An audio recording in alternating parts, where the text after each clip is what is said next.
Hey guys, welcome back to Joe Tutorial, and in this video I'm going to show you how to snooze and unsnooze emails in your Gmail account on your Android or Samsung phone. So I'm going to open up Gmail here guys, and here you'll find your email. So I'm going to choose a random email to snooze.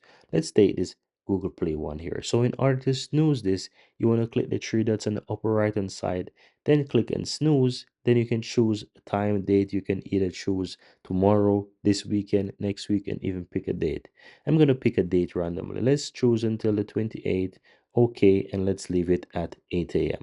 Now, this email is snoozed, so I will not receive any email until the 28th, 8 a.m. Now, how do you go about it on snooze an email? Let's say you want to turn this off before the time.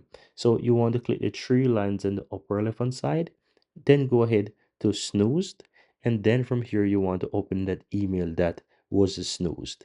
Now you want to click the three dots on the upper right hand side and then click on unsnoozed.